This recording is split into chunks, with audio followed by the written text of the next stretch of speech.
Good afternoon, everybody, and welcome to the Mel Soul Golf School. I am Mel Soul, your host to the most, and today we're going to talk about a shot that a student of mine sent me an email and requested. So this is practicing chipping or pitching out of thick rough around the green.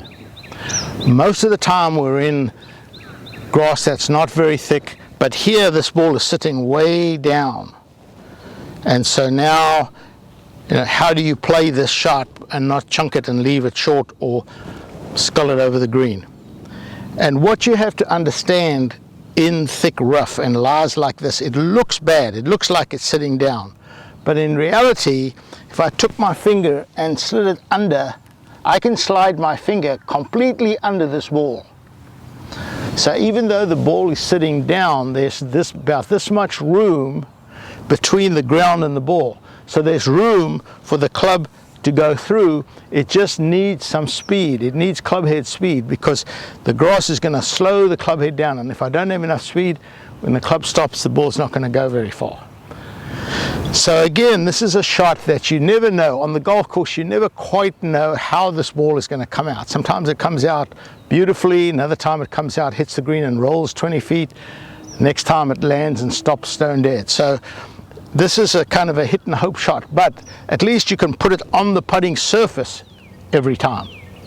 So I do the practice swing here to try and feel the texture of the grass. So when I swing, I want to go through like that, feeling that that's about as hard as I want to hit it. Now, go to the ball, got the club face slightly open. Be very careful when you go here, because if you take your club and you push the grass, if you push this down and the ball moves, it's a penalty. So just hover the club like that. And then a second thing is, if the ball is sitting, I'm going to use an example here, where sometimes when the ball is sitting up like that, same thing, just hover the club here. When you push it down like that, you could go right underneath it or catch it near the top. Johnny Miller, often on tour, he's seeing somebody pitching and he's saying, oh, this guy's going to go right underneath this, and sure enough, it catches it near the top, because they're pushing the club down. So you want to hover it. So in this case, I'm hovering the club. I've done my practice swing, so I kind of vaguely know how hard to hit.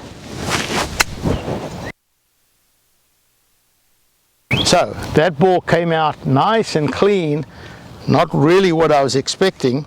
I'm going to push that ball down again, do another one. So now I'm going to swing a little softer. That's a little bit better. So if I look at my mark on my club, it's pretty much in the middle of the club face each time. As I said, this shot you're never quite sure, but I've got about a 10-foot putt there for my next shot. I've got a good chance of maybe holding it. If not, I'm going to two-putt. It's going to take me 3 shots to get down from heavy rough. So remember, when you're in the heavy rough, take something like a lob wedge or a sand wedge, so that you've got plenty of loft, so the ball's traveling upwards when it comes out of the rough and not forward. And then hover the club, don't push it down, hover the club, and then make an aggressive swing. Try that next time you're on the golf course.